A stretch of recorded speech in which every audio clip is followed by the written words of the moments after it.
नमस्कार मंडळी, स्वागत आहे सर्वांचं शारविकास किचन डायरीमध्ये। आजची आपली रेसिपी आहे मस्त चटपटीत झणझणीत अशी भरली वांगी। तर त्यासाठी इथे मी अर्धा किलो वांगी घेतलीत। वांगी स्वच्छ पाण्याने धुवून घ्यायची आहेत। तर सगळ्यात आधी इथे आपण मसाला तयार करायला घेऊया। तर इथे मी 1 वाटी शेंगदाणे घेतलेले आहेत। शेंगदाणे चांगले खरपूस होईपर्यंत भाजून घ्यायचे। शेंगदाणे भाजून झाले की याच्या साली काढून आपण याचा कूट करून घेणार आहोत। आता इथे मी 2 चमचे तीळ घेतले आहेत। तीळ देखील चांगले भाजून घ्यायचे।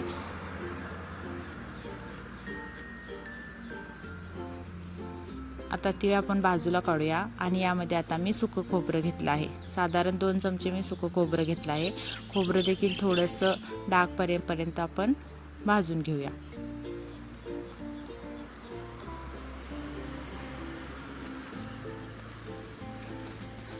आता हे खोबरं आपण मिक्सरच्या भांड्यामध्ये घेऊया।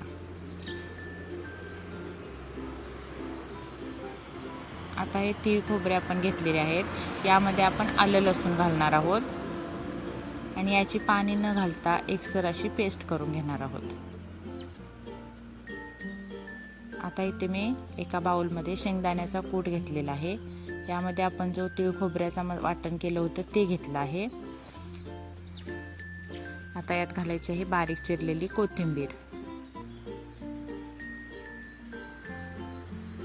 1 चमचा धना पावडर, 1 चमचा जिरा पावडर, थोडासा गरम मसाला घेतलेला आहे, थोडीशी कसुरी मेथी घ्यायची आहे आणि लाल तिखट तुमच्या आवडीनुसार कमी जास्त करू शकता आणि थोडं काश्मीरी तिखट वापरलं तरी देखील चालेल। आता चवीनुसार मीठ घालूया। आता यामध्ये मी 1 चमचा कच्चं तेल घातलं आहे। हा मसाला चांगला आता एकजीव करून घ्यायचा।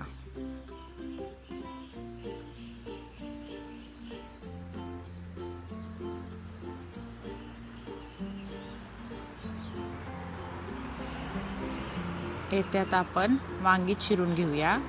तर वांग्याचे असे देठ काढून घ्यायचे आणि असे 4 भाग करायचे आणि थोडंसं आतपर्यंत वांगं चिरायचं, जेणेकरून मसाला आपला आतपर्यंत लागला जाईल, त्यामुळे वांग्याला छान अशी टेस्ट येईल। तर अशा पद्धतीने इथे आपण वांगी कट करून घेऊया आणि वांगी काळी पडू नयेत यासाठी मी ही वांगी पाण्यामध्ये टाकणार आहे। तर इथे स्वच्छ पाणी घ्यायचं आणि अशा पद्धतीने चिरून सगळी वांगी या पाण्यामध्ये ठेवायची।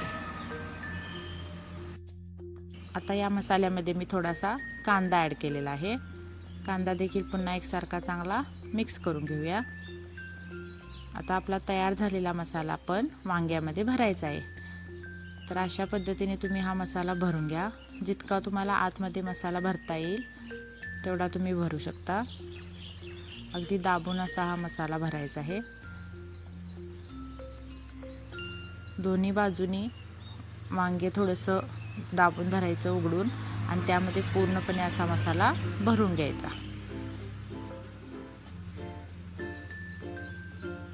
तर आता अशाच पद्धतीने मी सगळ्या वांग्यांमध्ये हा मसाला भरते।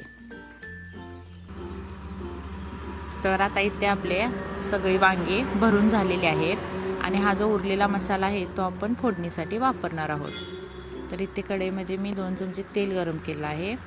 सगळ्यात आधी जो उरलेला मसाला होता तो छान असा परतून घेतलेला आहे आणि त्यामध्ये आता ही वांगी आपण टाकणार आहोत।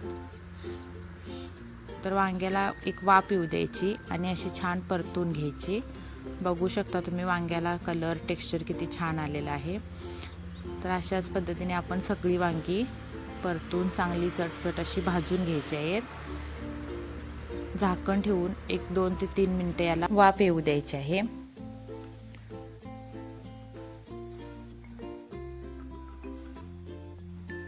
तर इथे वांग्यांना छान अशी वाफ लागलेली आहे। आता आपण यामध्ये गरम पाणी घालूया। तर इथे मी साधारण 1.5 वाटी गरम पाणी घातलं आहे। लागलं तर थोडं जास्त कमी करू शकता।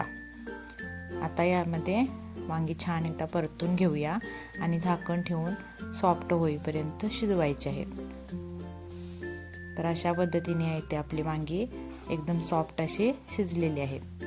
तर इथे आपली भरली वांगी तयार आहेत। एकदम चविष्ट झणझणीत गावाकडच्या पद्धतीने बनवलेली भरली वांगी तयार आहेत. तुमच्या तोंडाला अगदी घरातल्याप्रमाणे चव येणारी टेस्टी वांगी तयार आहेत. अशाच नवनवीन रेसिपीज पाहण्यासाठी आपल्या शार्विकाज किचन डायरी या यूट्यूब चॅनेलला सबस्क्राईब करा. तसेच बेल आयकॉनही क्लिक करा, जेणेकरून तुम्हाला नवीन रेसिपीजच्या अपडेट मिळतील. धन्यवाद.